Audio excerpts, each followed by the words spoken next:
Премьер-министр Мухаммедкалый Абылгазиевдин айтымында бизнести жүргүзүү индекси боюнча биздин республика 190 өлкөнүн ичинен 70-орунга чыгып, 7 позицияга жакшырды. Депутат Камчыбек Жолдошбаев өкмөттүн жетишкендиктерине чыны менен ынандыбы же тамашага салдыбы айтор министрлер кабинетинин жетекчисин дароо эле сыйлыкка көрсөтүп жиберди. Сизге жөн мындай иштегенсиңерге капиталисттик эмгектин баатыры деп баа берип койсо болот экенден да. Азыр социалисттики жок. Элекүлүү Азамат Арапбаев өкмөт башчынын тегерегиндеги адамдар каражат өөнөп алууга маш болуп бүткөндүгүн ачыкка чыгарды. Айтымында Бишкекке Шератон мейманканасын салуу боюнча атайын токтомго кол коюлганын, бирок ал документти өкмөт башчынын айланасындагылар бир нерсе үмүт кылып создуктуруп келгендигин жар салды. Тегереңизде балдар ошол кагазды бир айдан ашык кармап, анан кийин бирдекени колуна жуктурмайын берген жок да, ошону мен айткым келип атат сизге. Ошо тегереңизди тазалаңыз, атыңызды булгап атат ошолор. Бир сиз экөөбүз жолуксак, бир кандай бир маалымат болсо берсеңиз жакшы болот эле. Мен анда жакшы болуптур. Мен ошондо коюп атканда шексигем да, ушунучу. Эл ууга каршы, өкмөт чууга каршы. Бүгүнкү күндүн темасы аткаруу бийлигинин отчету эмес деген Ырыскелди Момбеков адаттагыдай сүйлөмдөрдү уйкаштырып, уран маселесин көтөрдү. Ата журт үчүн эң актуалдуу маселе бул өкмөттүн ишинин уланышы эмес, бир улуттун ууланышы болуп турат деп премьер-министрден аталган маселе боюнча толук маалымат талап кылды. Эл үчүн азыр экономика эмес, ириде экология эсеп болуп турат деп агынан жарылды. Уранды ачкан өкмөт Куранды ачпайбы деп турат. Эл эмнеден коркуп, эмнеден чочуп турат. Эң ириде эртеңкисинен чочуп турат. Биз бүгүн болсо Орусиядан ошол жапканга 30 миллион сом доллар ала албай, ачканга 30 миллион доллар алганга ыңтайлашып отурабыз да. Бул өтө коркунучтуу нерсе. Анан инвесторду чакырып алып, лицензиясын берип, бир эмес 5 жолу кайра кайталап, тастыктап берип, анан эртең сен чыга бер, элибиз болбой атат деп айтыш үчүн да бизге мындай негиз керек да.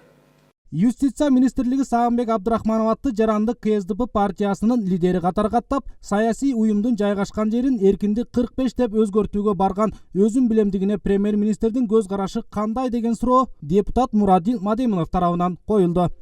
СДПК партиясынын лидерин перерегистрация жасаганы, партияга принадлежность, партиянын билети жок адамды регистрация жасаганы кандай баа бересиз? Кетиш керекпи бул министр жумуштан? Өкмөт башчы ага юстиция министри жооп берерин гана билдирип, өзү бул маселе боюнча жеке позициясын билдирген жок. Минюс өзү министр, өкмөттүн мүчөсү, өзүнүн чечимин кабыл алганын өзү мойнуна алат, өзү жооп берет. Урандан өлүп калабыз деп ызы-чуу кылбай, биринчи адистердин оюн угуу керек деген депутат Кожобек Рыспаевдин пикирин жергиликтүү басылмалар жарыялаган. Бүгүн анын пикири башкача нукта чыкканы көпчүлүктү таң калтырды. Бирок анын сөзүнөн уранды биротоло жабыш керек же иштетиш керек деген ойду да окуш кыйынга турду дешет социалдык тармактагылар. Эми уран боюнча бизде 300 миллион тонна калдык бар. Бул жанакы зыяндуу калдыктар. 300 миллион тонна. Şu көлдү экозона эле кылып койбойлубу? Экологический зона кылып, бир кумтөр жетет. Инвесторлор керек. Бирок аларга альтернативный бир нерсени сунуш кылыш керек. Ошо калдыктарды иштетүү боюнча сунуштар бар. Парламентарийлер учурунда өздөрү кабыл алып берген мыйзамдарды кеч түшүнгөндөй, алар коопсуз шаар долбоорунун алкагында салынып жаткан айып пулдардын көлөмүнө эл нааразы болуп жаткандыктарын сөз кылууда. Айтсаңыз, азыр 1750 сом зарплата алган 18-20 миң сом зарплата штрафты кандай кылып төлөйт? Улантып кетейинчи суроону. Мындай жаранга абдан оор болот 1700. 1700 зарплата алган машинасы да болбосо керек. Эгерде мындай ойлоп көрсөк. Же болбосо башка жакта кошумча булагы бар.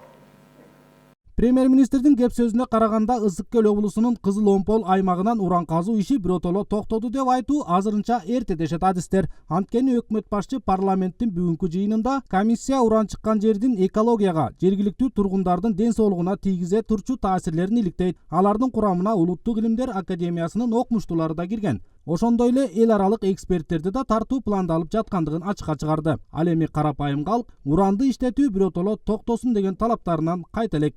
Алтынбек Бектуров, Алымбек Бектурганов, 7 канал, Бишкек.